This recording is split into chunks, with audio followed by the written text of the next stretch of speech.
नमस्कार, जय श्री कृष्ण मित्रों। आज से कुछ समय पहले मेडिकल एस्ट्रोलॉजी के वजह के मैं आपने कुछ बताया था और आज हम इसी विषय पे दूसरा जो टॉपिक है उसको ले रहे हैं।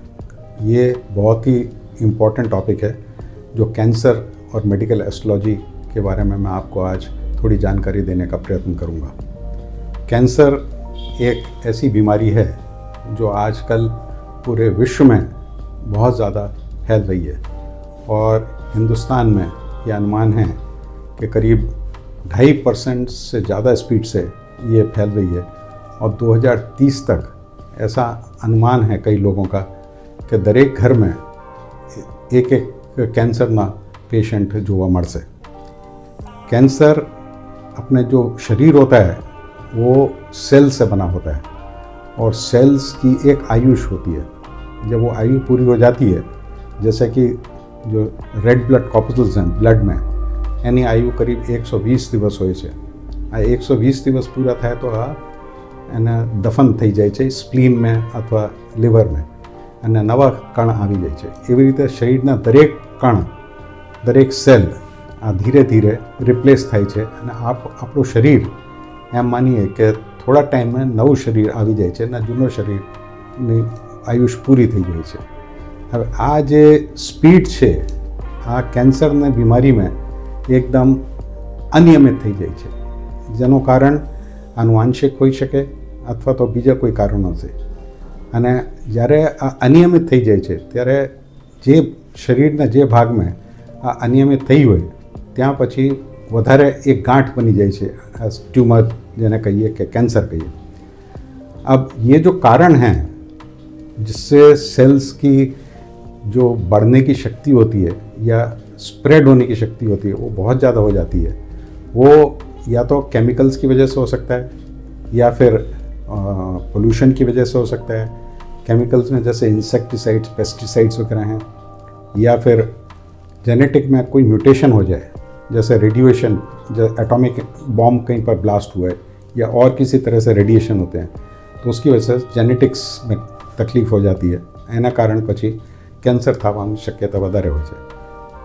कैंसरना जे मुख्य अंग छे, कया अंग में कैंसर थयुं छे एना कारण एने जे सिम्टम्स छे आ खबर पड़े छे।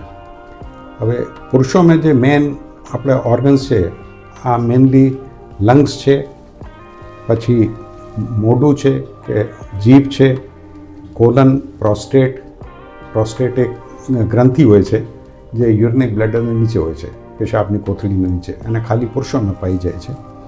और पाचन तंत्र, बोन मैरो से के कैंसर काफ़ी कॉमन होते हैं पुरुषों में।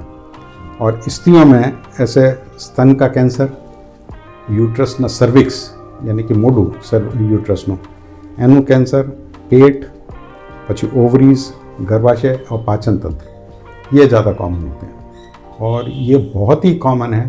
और अपने देश में विश्व के ज़्यादातर कैंसर जो विश्व में पाए जाते हैं उसमें काफ़ी बड़ा अंश अपने देश में पाया जाता है। अब चिकित्सा विज्ञान में कैंसर का तो या तो कीमोथेरेपी या रेडिएशन और या फिर सर्जरी, ये इसका इलाज होता है।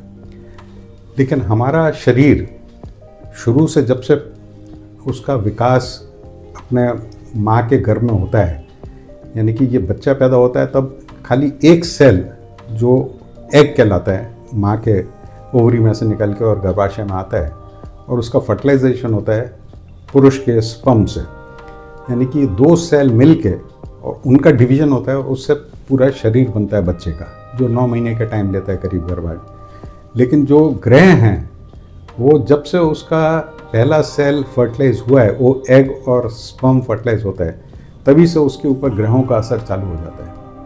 और जब तक बच्चा या पुरुष या स्त्री या जीव जीवित रहता है तब तक वो ग्रहों का असर रहता है और ये ग्रह का असर के कारण ही कैंसर होने की संभावना बहुत अधिक होती है।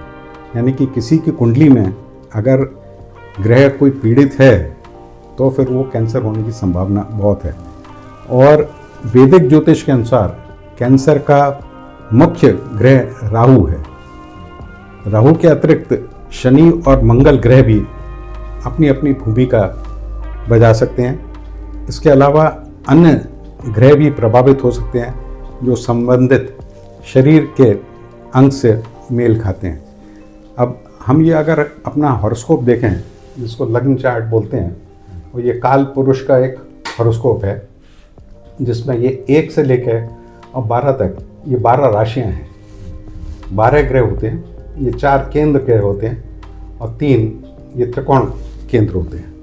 अब इसमें पहला घर है जहाँ मेष राशि होती है, वो सिर को रिप्रेजेंट करती है। दूसरा वृषभ जो मुंह और गले को रिप्रेजेंट करती है।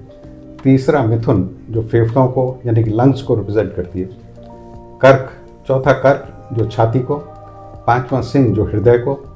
छठा कन्या जो आंत को, इंटेस्टाइन्स को। 7 तुला जो किडनीज को। 8 वृश्चिक जो रिप्रोडक्टिव ऑर्गन्स को। 9 धनु जो लिवर को। 10 मकर जो घुटने को, नीज को। 11 कुंभ जो लेग्स और एंकल्स को। और 12 मीन जो फीट को। अब इनमें से जो भी राशि का जो अधिपति होगा, जो स्वामी ग्रह होगा, वो अगर पीड़ित होगा या उस पर राहु का, शनि का या किसी खराब ग्रहों का असर होगा, तो उस भाग का कैंसर होने की संभावना अधिक है। अब ग्रहों के अनुसार अंग और कैंसर की संभावना, वो कौन से ग्रह हैं जिनमें उसकी कैंसर होने की संभावना उस भाग की ज़्यादा है, वो कौन से अपने शरीर के अंग से संबंध रखते हैं। जैसे कि सूर्य है तो हृदय, रीढ़ की हड्डी और आँखों से संबंध रखता है। इसलिए अगर सूर्य अगर पीड़ित होगा तो हृदय का कैंसर और आँखों का कैंसर होने की संभावना होती है। ऐसे चंद्रमा, मून है जो स्तन, पेट, फेफड़े और शरीर के तरल भाग से संबंध रखता है। इसलिए अगर चांद पीड़ित होता है तो स्तन का कैंसर और फेफड़ों का कैंसर ये होने की संभावना होती है। मंगल जो रक्त, मांसपेशियों और बोन मैरो से संबंध बनाता है, तो वो अगर पीड़ित होगा तो ब्लड कैंसर, जिसको हम ल्यूकीमिया बोलते हैं, और मांसपेशियों का कैंसर वो होने की संभावना अधिक होती है। और ये ब्लड कैंसर आजकल बहुत कॉमन है, जो कि आपने कई बार सुना भी होगा।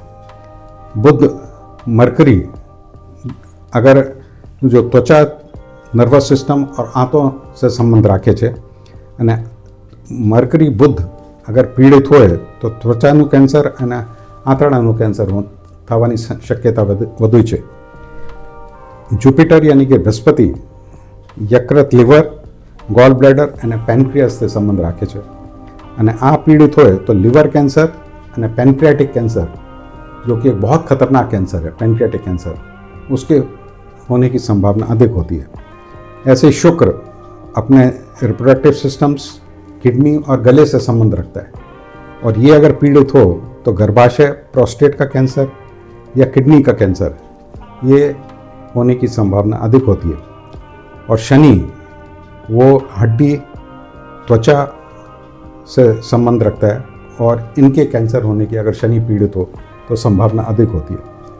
अब हम देखेंगे कि दूसरा भाव, अगर किसी के हॉरोस्कोप में दूसरा भाव है और उसका स्वामी या चंद्र अगर राहु अथवा शनि से पीड़ित हो, पीड़ित होने का मतलब है कि या तो राहु और शनि चंद्र के साथ या दूसरे भाव के स्वामी के साथ में बैठे हों, या उसके पर दृष्टि कर रहे हों, किसी भी तरह से उनकी दृष्टि होती हैं। जैसे किसी ग्रह की तीसरी दृष्टि, किसी की 7वीं, किसी की 9वीं, किसी की 10वीं, 8वीं, ऐसे दृष्टियाँ होती हैं।